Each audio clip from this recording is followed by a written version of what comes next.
Good morning, welcome to SIHH Live for the beginning of this third day of the Salon de la Haute Horlogerie. This session is devoted to Maison Romain Gauthier and a talk by its founder, who is also going to introduce the new pieces, the new timepieces that they are unveiling here at the Salon. It's really a pleasure to have on this stage an exceptional watchmaker, Romain Gauthier.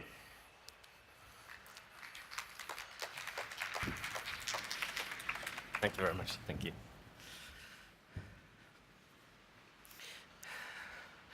Well, thank you very much. My pleasure to get some time to explain what we do now since almost 20 years for me, but 14 years in real. So I'm born in '75 in the Vallée de Joux.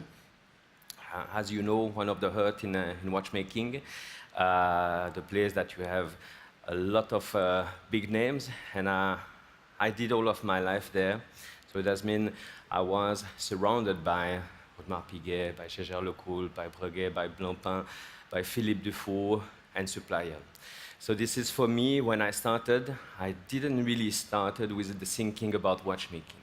When the surrounded is always about that, it was not necessarily my quest. So my thinking was more related about mechanic, and this is what I did. So I did the technical school in the Vallée de Joux, which is not necessarily a watchmaking school, but a technical school. The technical school, I did the mechanic, the precision mechanic, and then after that, I did a diploma like engineer, how to build machinery. So this was from '75 to when I finished the school. Then my first job was in '98, and in '98, this is the point how I came back to the watchmaking in a way. So I started in '98 in a company to produce parts of watches.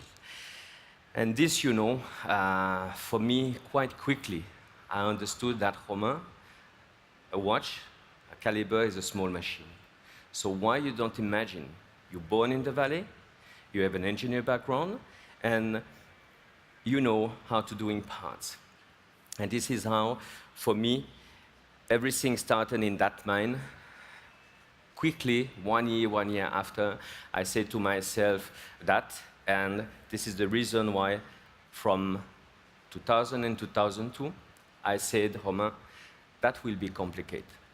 Watchmaking, brands around you, Audemars Piguet, Jaeger-LeCoultre, Breguet, this is big companies, and it's difficult. You are not going to sell watches around your village, you are going to sell watches around the world, so it should be better to understand what is business. So from 2000 and 2002, I did an MBA in Geneva, and this was really for me the time to understand about watchmaking. That was also the time that I started a relation also with Philippe Dufour, that for me also answered me about the possibility that, yes, you can build a brand. So 2000, 2002 was the time for that. If you have a look on my, we can say, a business plan, it was already right, manufacture Romain Gauthier.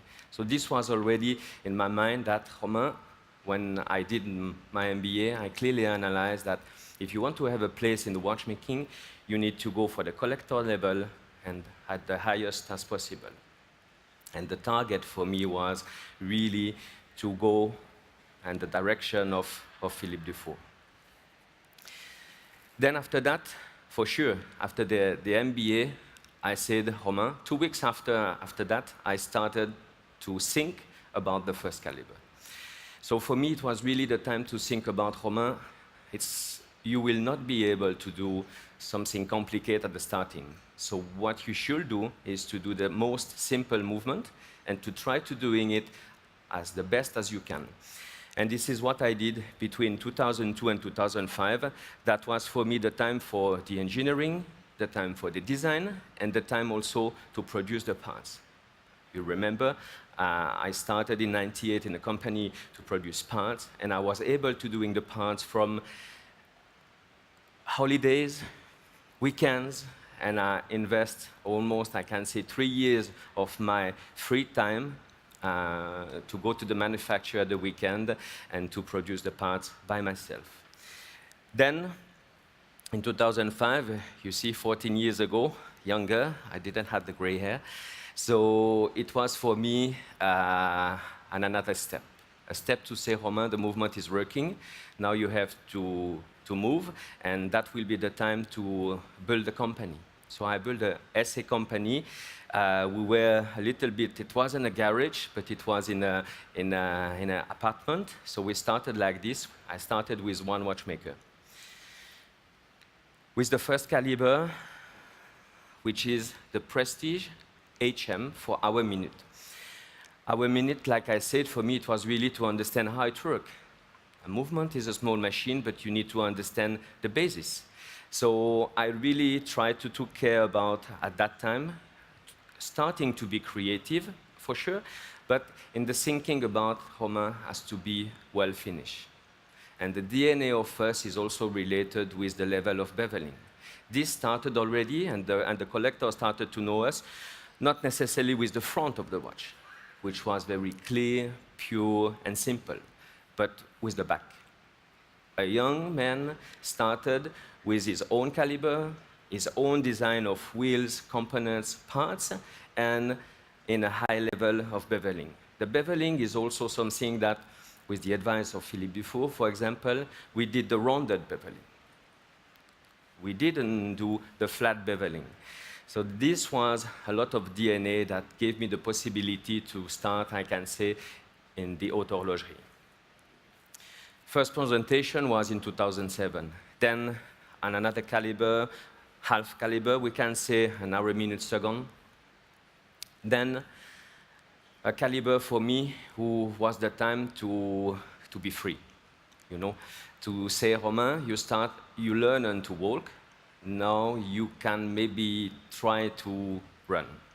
And this is what I fixed to myself, and when I started to develop the logical one, for me it was important in the thinking about. I said to myself, Romain, the watch industry is already full of brands. So if you are not able to be creative, to involve in terms of design, maybe that will be better to stop. I was already at that time also supplying parts for different brands. So this is why I had also these things. So I placed a lot of challenge on my side. And in 2013, when we launched the logical one, the green light came to me. So when I received the prize, and when my team and all of that were so happy to receive, in fact, for me, it was more like a green light to say, Romain, you have to continue in the Haute Horlogerie. And the logical one was, for me at that time, with the Grand Prix, much more than a prize. It was a green light to continue in the Haute Horlogerie. 2017, we launched the Micro-Rotor, which was for me also my vision about the easy way to use a watch, in the thinking about nothing to wind necessarily, but only something to enjoy and to wear. So this is why I like the open dial, that you can enjoy the life with a watch. And also for me, that was the time to express in something smallest and a little bit more simple the level of beveling. Today, like I said, I'm going to go fast. 3 calibers, the Prestige HM and HMS, the logical one, and the Micro-Rotor. I decided also a few years ago to say, Romain, you have to be clear with your collector. I'm born in the Vallée de Joux. Heritage collection is all of the respect, the history of watchmaking, the DNA, how to use the precious metal, the colors, the combination, and the highest level of finishing. But I come from the mechanical side. I like cars, I like the contemporary things, I like the modern art, I like all of that. So this is why the titanium for me speaks a lot. And I decided to do a freedom collection, which is related with something more casual, more, I can say, for the weekend, free time, driving with sport cars, and all of that. third collection that you will see this year more things about us. I like art, and this is also a kind of expression that it was important for me to give the possibility for our collectors to match the Haute Horlogerie with the métier d'art. So the manufacturer. You remember 2000, 2002, I did my MBA. That was, I can say, a dream to be a manufacturer. This is what we are today. A great team with a lot of passion, 25. The team is going to grow. I learned about that, Romain, you can do incredible things alone, but you have to build a team if you want to build something for a long time. So it took me, you know, I started everything with nothing. Scratch, nothing. And today I'm very proud about my team. They have a great passion, and we are able today, I can say, from the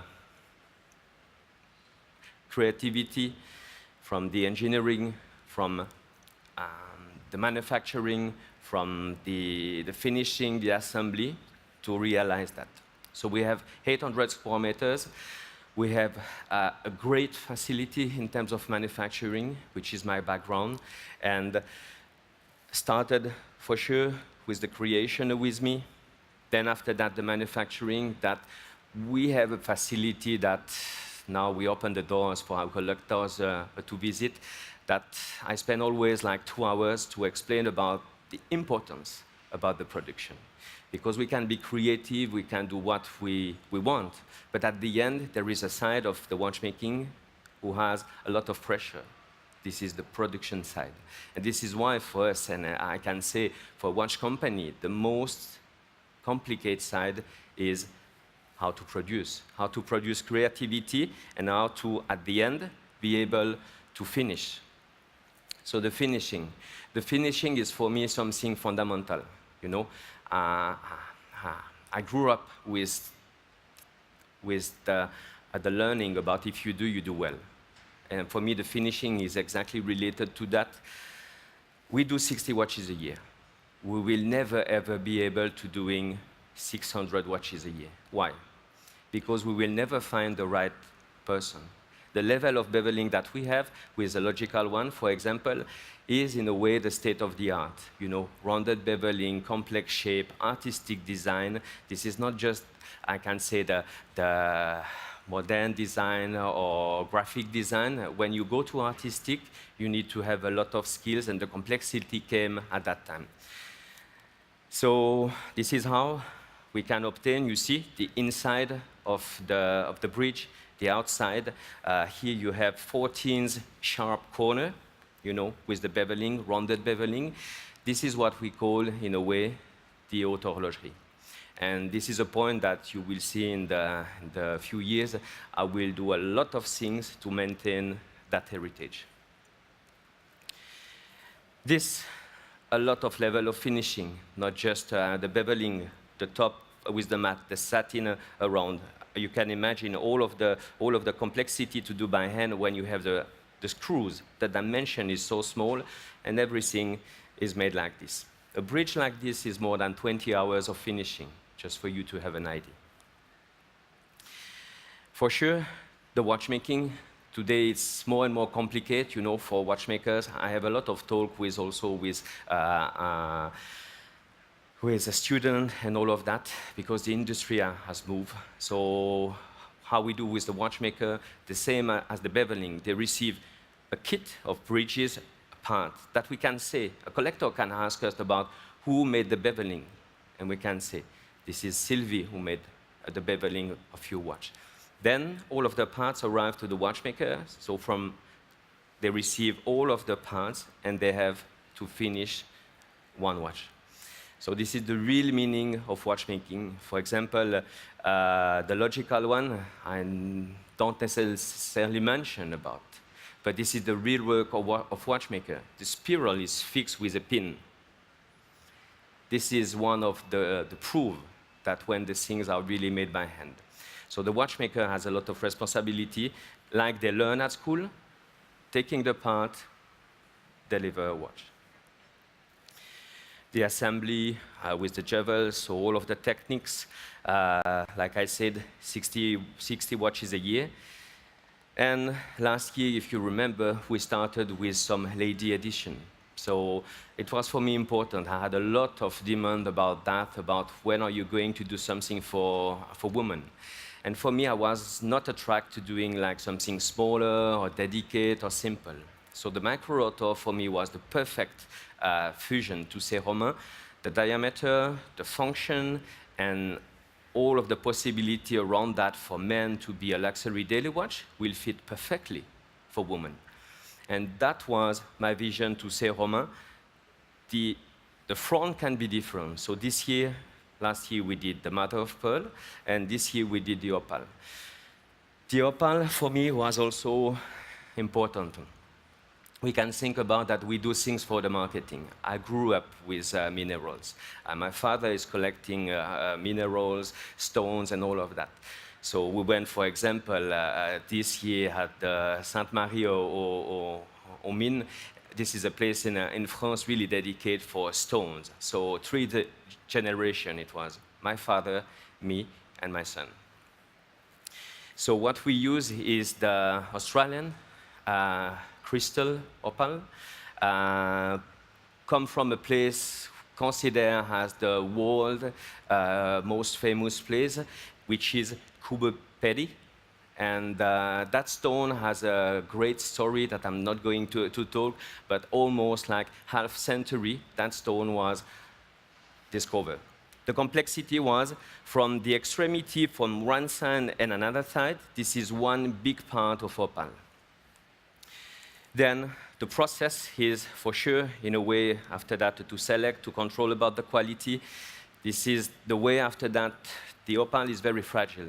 So the difficulty is to slice the part of the stone, and then to obtain small slice that we fix.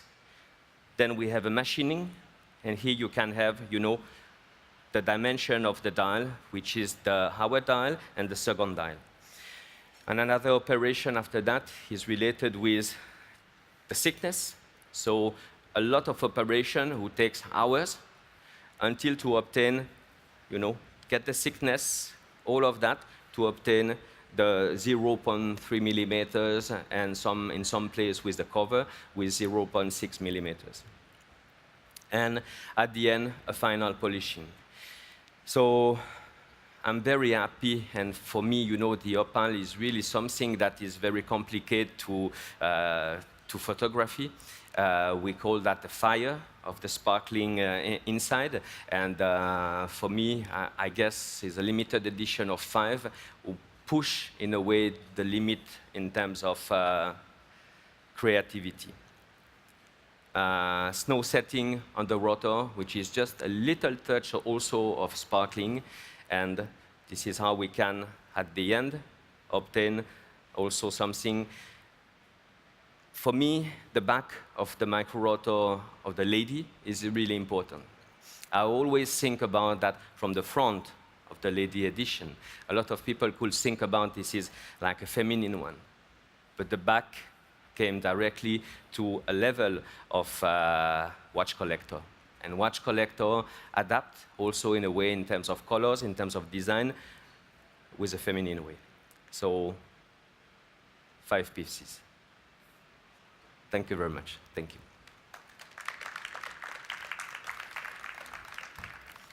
Romain Gauthier, thank you very much.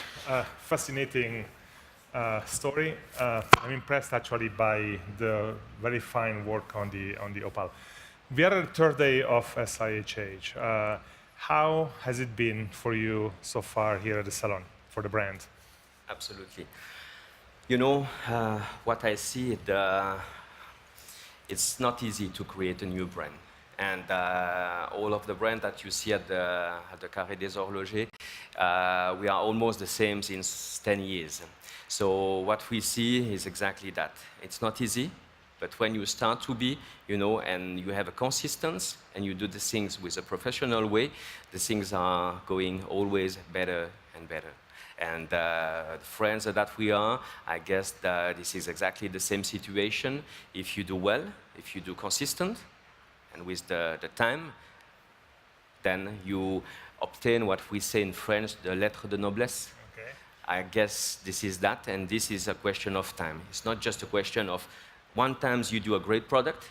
If then after that there is nothing relevant, pertinent in terms of creativity or consistent, you never do that. So, but you're also suggesting there is a period of consolidation. So yes. There was a period with many new brands launched, and now kind of it consolidates. Yes, and this is always the difficult side for us. For example, we invest since the starting, you know, and this year we really arrive to a step, you know. Every company, any kind of business or thing like that, you need to invest for sure, but in a certain time you need to stabilize. And for us, the quantity of watches that we do, like it's going to be like 60, 80 watches a year. This is the perfect stage. But we invested so much, you know. For example, last year, 1.3 million. To be a manufacturer is not something that you just do that. You have to build a team, you have to build all of that, and but the collector can see that at the end with the product. But you said before that you think the team is gonna expand, so you're gonna hire people. Does it mean that you're just gonna do more pieces, or are you thinking of new approaches, new designs, new things that you've not done so far? You touch a good question, exactly. You know, the point is, yes, you will see next year, you will see something different. You know, my vision is really that what we do with the 60, 80 pieces is the state of the art. This, we cannot replicate that, like I said, to 600, but anyway also to 300 or 200. So I understood that. So it does mean to keep continue and to have something successful for the future and to build the future. I also plan, and we are working on things that will give us the possibility to preserve. I don't like to compromise. So when you arrive and you understand about the stage, you have to understand how to keep it. Yeah. And this is our next step. Excellent, excellent. Thank you for coming. Thank you so much. Have a nice pleasure. Salon. Have a nice Thank you so much. Salon. Thank you. And this closes our live stream for now. The next session is in half an hour at 10 a.m. Geneva time. We're going to welcome another creator of a brand, which is hosted here at Haute Horlogerie, Maximilien Busser from MBNF. 10 a.m. Geneva time. Goodbye for now.